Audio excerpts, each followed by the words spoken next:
to the HRB breakfast page. So just bear with me 1 second whilst I do that. Here we go. Okay, so it's on the HRB breakfast page and of course on the Sunday Best page as well on Facebook, guys.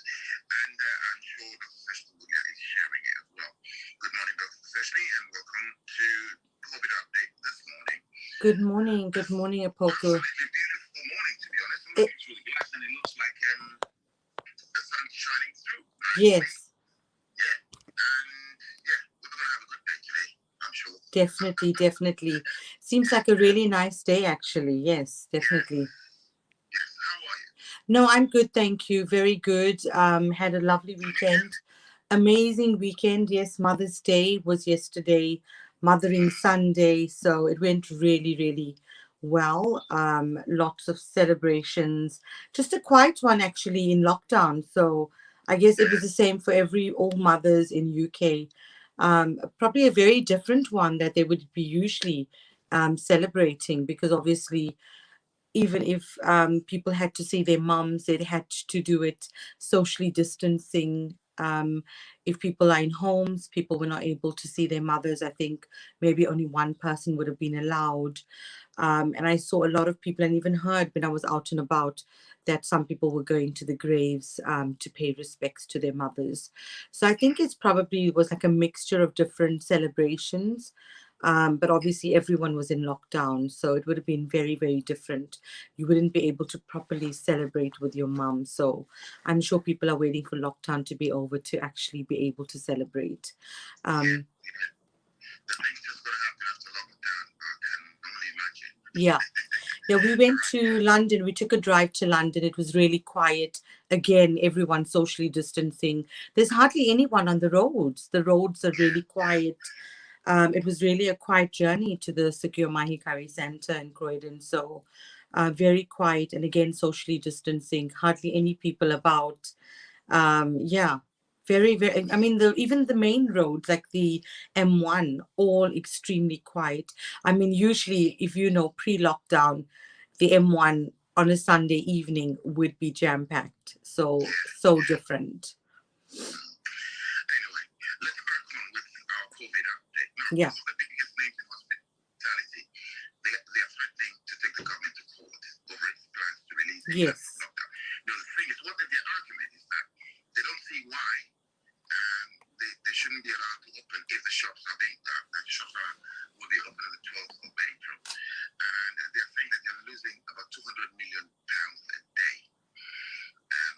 Yeah. You know, we're going to have beer pubs, like we've got not beer pubs, like we're going to have beer gardens open and all that. People can sell beer outside and all that, but people are not allowed to go in. Now, but these pubs and restaurants are saying there's no justification in the government opening the shops on the 12th of April, and they can't open because they're losing so much money. Right, what you say on it? Yeah, no, I think it's really difficult because it's balancing the economy and trying to please large businesses like these hospitality industries, but at the same time keeping everyone safe. We definitely have seen that the combination of lockdown with people listening to the guidance, the rollout of the vaccine, and so many other factors that has actually contributed to the numbers in the UK going down. I mean, we've seen the lowest now, I think 52 deaths in the last 24 hours. So it's really gone down. So I think obviously the government will be concerned to open all the hospitality industries and everything. But I do feel that these businesses could open with very strict guidance and strict protocols. A lot of the places are still open for takeaways, and they're doing it so well. They're following the guidance. So I know, like Nando's, we had a takeout of Nando's, and they're doing. I mean, I'm sure you've had that as well, but they are doing it so strictly. They're so busy, but they're doing it very strictly. And I remember when Nando's was opened, when we went out to Nando's, you couldn't go to the main till. You had to sit at your table, order from your table, and then your food was brought to you, and then there were tables on either side of you and in front of you that were blocked out, so you didn't have anyone like around you. So these places, what my understanding was, all the other places we didn't go out a lot, so that was one of the few places we went to.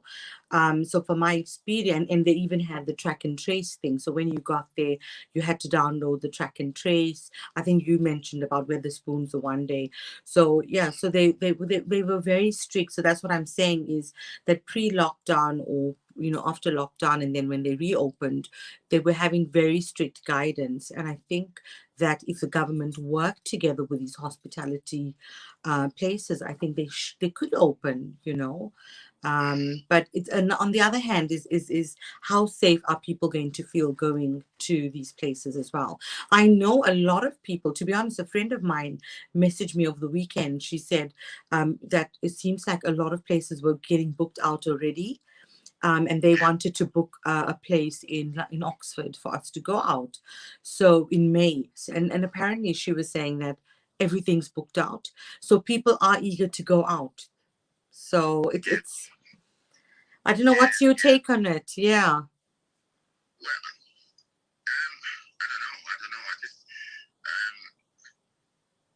I'm this and I'm that. I'm thinking, yes. I mean, they're losing business, Yeah. But at the same time, we can't afford to lose lives, So, But what if they do it like really controlled? well, I'm sure whatever they do, it will be controlled, and that's probably why these businesses are threatening to take the government Yeah. to court, because the first time when the lockdown was lifted, pubs and restaurants, you could go in, but it was absolutely controlled. I mean, it was properly controlled, which was good. And I think that's what's going to happen if the pubs are open. There's still going to be some sort of control. But I don't know. Honestly, I don't know. There's a bit of sense in what they're asking the government to do. If you're opening the shops, Yeah. on the 12th of April, Yeah. people are going to be going in and out of the shops. It is as if it is at all dangerous. Yeah. It is as dangerous as people going into the pub. So why not open the restaurants and pubs so that they can also go, do their business? But I'm sure these people are thinking things through. Something's going to come up soon. So anyway, let's just hope that everything goes well. Yeah, I'm sure something will come out of it, and obviously, definitely something will come out of it. And but yeah, I mean, they could do it very well controlled, to be honest. I mean, at the moment they're operating takeaways, which is going really well, and a lot of people are still ordering a lot of takeaways, which is, they've been able to do. And I think it makes sense, like you're saying, if other businesses, if these people are saying that other businesses are going to be open, people are going to be going in and out of shops. So what's the problem with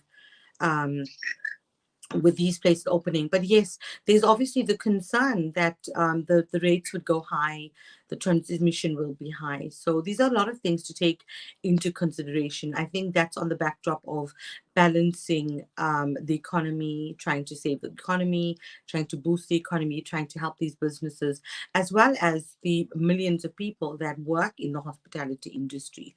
Because you must know there's a lot of people that depend on the salary from the hospitality. And I mean, to think over this last year, it's so different.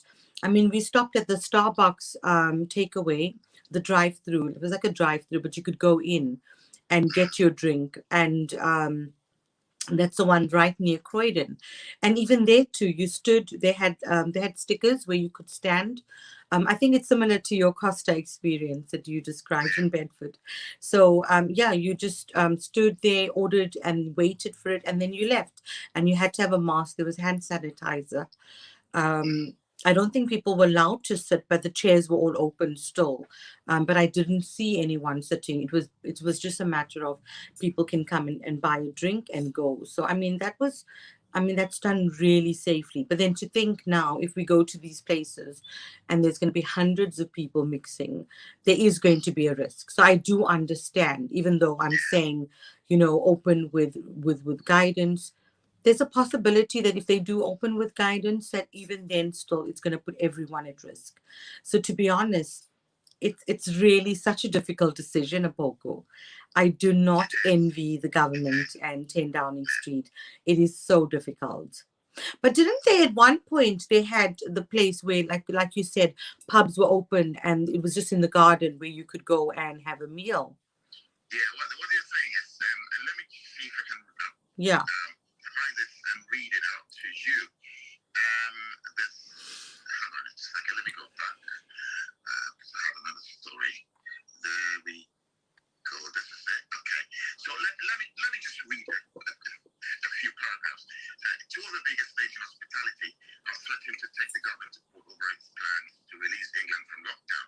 Now, Pizza Express investor, Hugh Osmond and Greater Manchester's right time economy advisor, Sasha Lord, says the industry is losing about £200 million a day. So in a letter to the Prime Minister, they said there is no evidence or justification to open shops 5 weeks before pubs and restaurants. They said it is plainly irrational.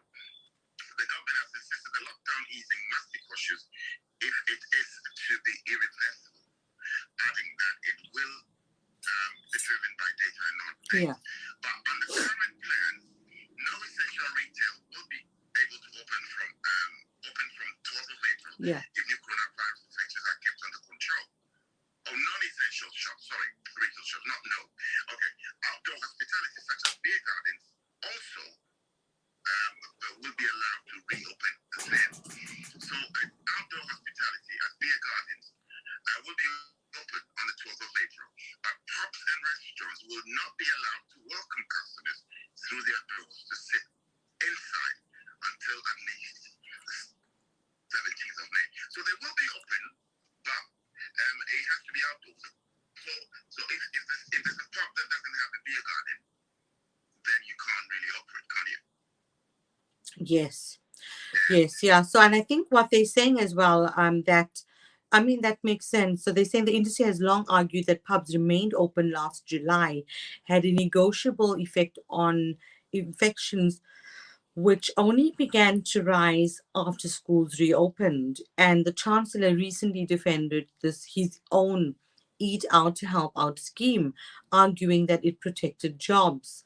So I think that's so, I mean, to be honest, I think that it was when we had the surge in the number of cases around September time, that was as a result of schools and colleges opening and universities. I will agree with the industry on this particular point. Yeah. The pubs reopening last July didn't really have any negligible effect, No. or have a negligible effect on infections. It was only after the schools reopened that the cases rose. But that's the argument, and personally, I think it's a good argument. But the government, they also have their own, the ways of doing stuff anyway. So we'll see how it goes. I know it must be so frustrating. I just imagine how frustrating it must be. I mean, some businesses have just adapted and worked with it, like Nando's. If you look at Nando's and all these other pizza chains like Domino's and stuff, you can order pizza so easily. And there's Uber Eats, that has been benefiting. So it's so much more easier to order takeout.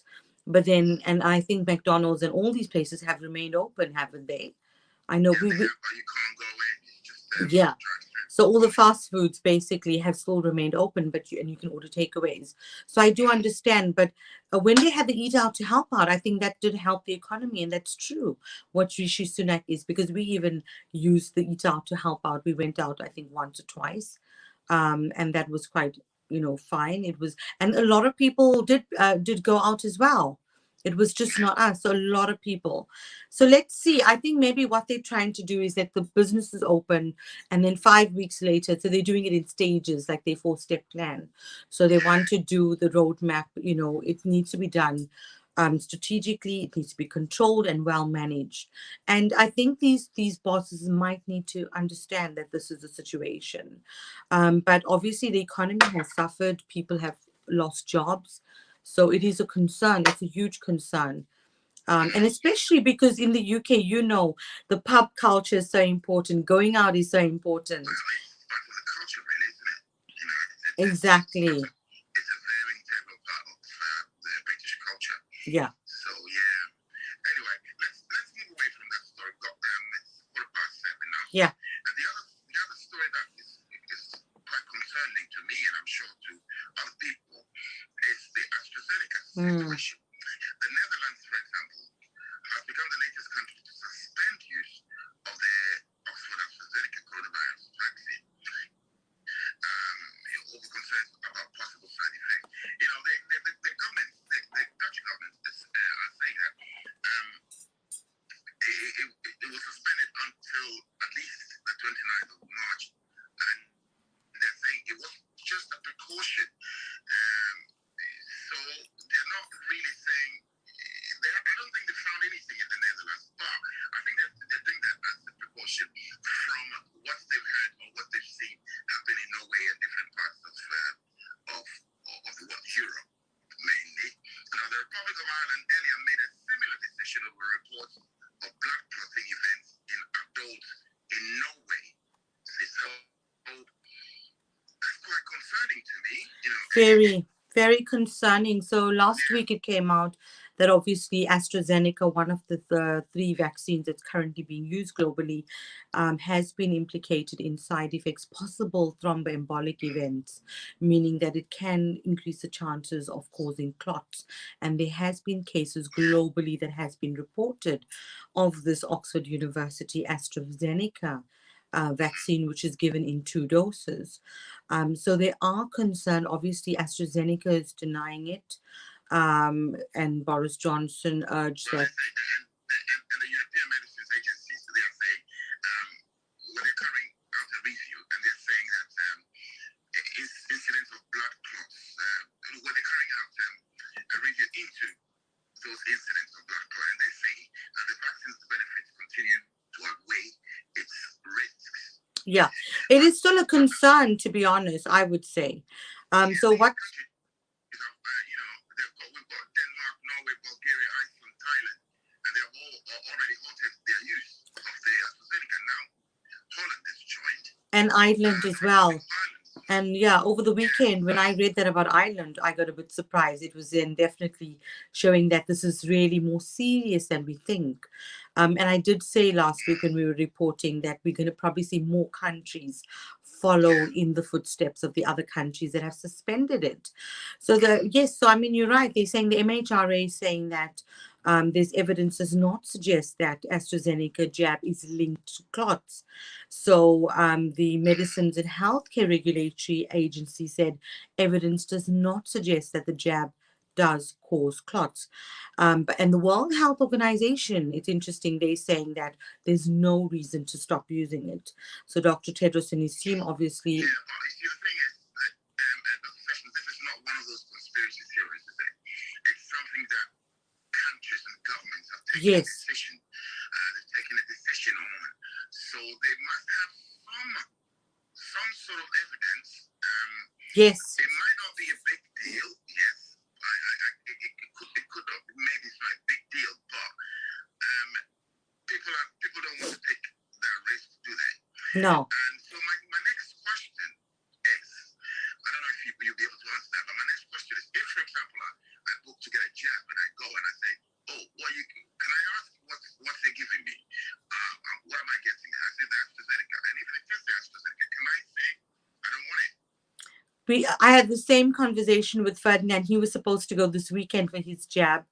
And then we had the discussion, and he said he doesn't want to have the AstraZeneca. And rightly so, because he's saying that, this is what's going on. And he said, well, if he's going to ask them, he's going to say he doesn't want it.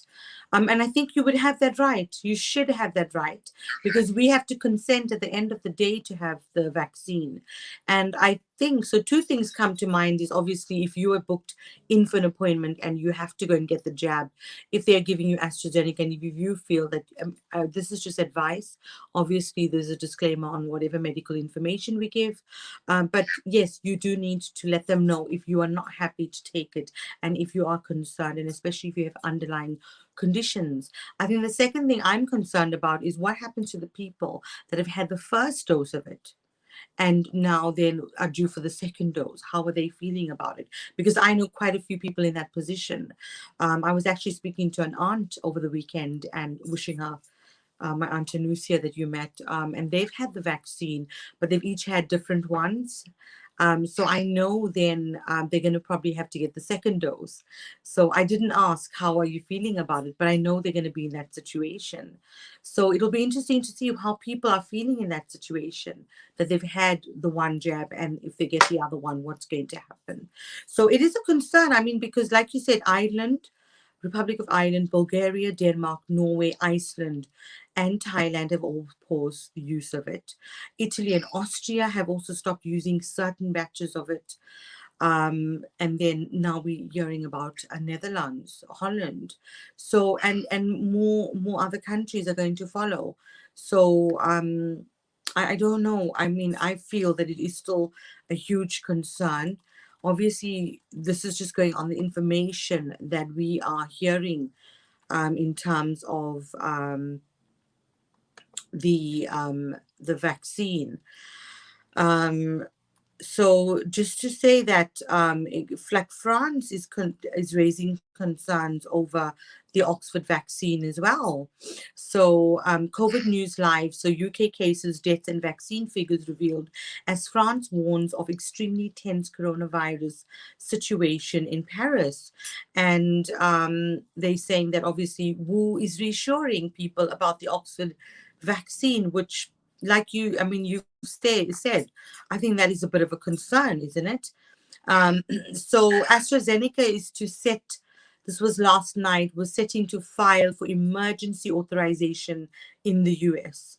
So they're saying that they are trying to get it authorized so that they could use it in the US. So yeah, but it's obviously it's been, yeah, it, yeah. Let's move away from because I'm looking at the time and I'm thinking. Oh yes, time's just gone. Oh my goodness. Yeah. Yeah, let's move away from the vaccine situation. Now let's come to quite disturbing Okay. with Italy. You remember when we started this COVID outbreak thing, Jeff White's friend Yes. who is a food producer, he was in Italy, was under lockdown, and then he gave us updates regularly.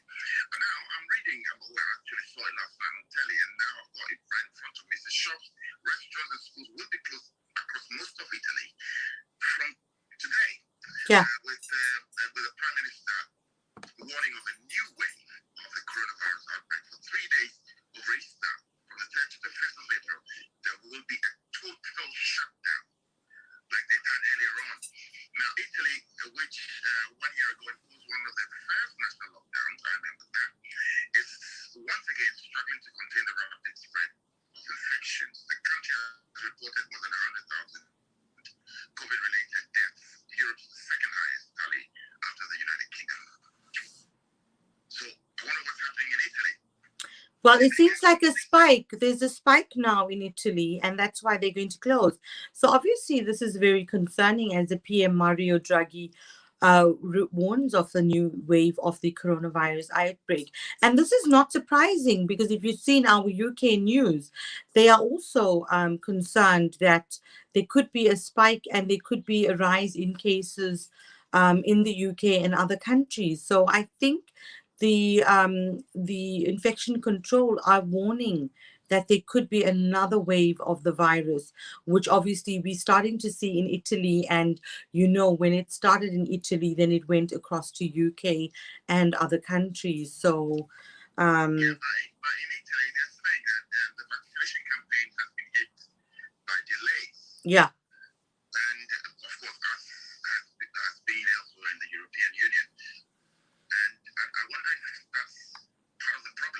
Yeah.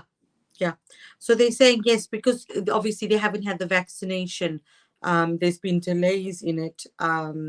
So I think that's why they obviously concerned that there might be a spike. Yeah. And that puts us in the UK on a good footing then, because our vaccination campaign is like one of the best in the world. It's the third best, and people are taking the vaccine, getting vaccinated.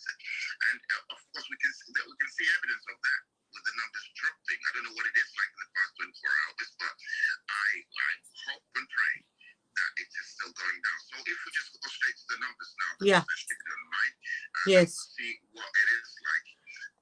Yeah, we can talk more about the other countries tomorrow. And there was also some news about Trump urging people to get the jabs.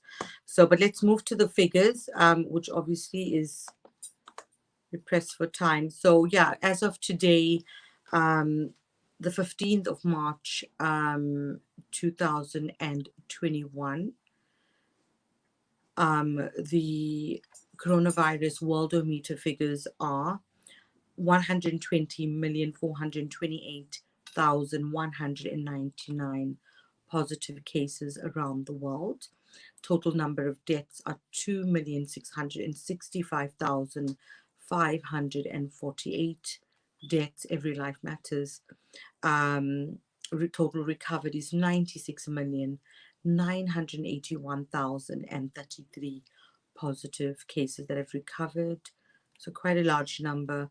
And then the top 5 countries remain the same, with USA number 1 with 30,081,657 positive cases, with total deaths 547,234. Brazil, that's the number of deaths. Brazil number 2 with 11,483,270 positive cases, with 278,327 deaths. 278,327 deaths. India number 3 with 11,385,339 positive cases, with 158,762 deaths. And Russia number 4 with 4,390,608 positive cases, with 92,090 deaths. UK number 5 with 4,258,438 positive cases, with 125,516 deaths. And then we're looking at South Africa, which is 1,529,420 positive cases, with 51,326 deaths. And coming to Ghana, still number 88, with 87,762 positive cases and 685 deaths. And UK 24-hour figures has been really good, because we've only had 52 deaths, in the last 24 hours. So I don't know what you think about that, but UK has only had 52 deaths, and 4,618 new cases. So it's gone really down, I would say. So, but that's usually over the weekend, we usually see low numbers. So it will be interesting to see what the rest of the week holds. But that's the latest update as of today. Wow. 52 deaths. Every life matters, obviously. But looking at where we've come from, we're making strides. And I'll encourage everybody. Well, of course, it totally depends on you if you want to get the vaccine. But personally, I would encourage that you get it. Yeah. If you want it. Okay. Yeah. Yeah, thank you for that. Yeah, so it's. Of course, contact your GP or your health professional first. Your GP, yes. Yeah. you've got any, allergies, blah blah blah, and they know best. They can advise you on that. Okay, right. Thank you, Dr. Seshmi, for joining us yesterday. You sent a message to play a song for your mom, your late mom, and your aunties, and you asked for the song that she asked me to play here when I spoke Yes. to her, and to all the girls I've loved before with Julio Iglesias and Willie Nelson.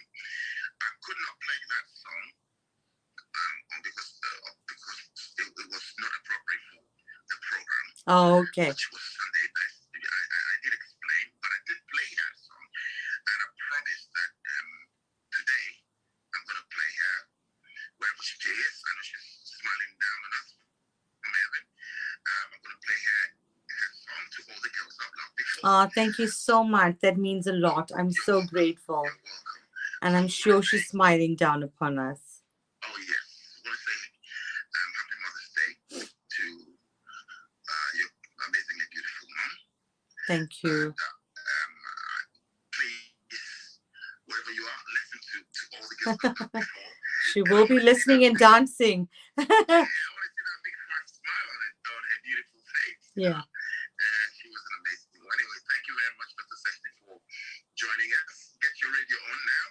I will. I'm about to dedicate the next song from yourself, from Ferdinand, and from your beautiful children to their grandmother, and from you to your mother, and from Ferdinand to his mother-in-law. Right. Thank you so much, Apoku. That is absolutely amazing. Have a fantastic day and lots of love to your family, and hope everyone's doing well, and Sika had an amazing day. Thank you very much. God bless. And so to all the girls. Thank you everyone for joining the Hospital Radio Bedford, and stay tuned and take care everyone. Lots of love. Namaste.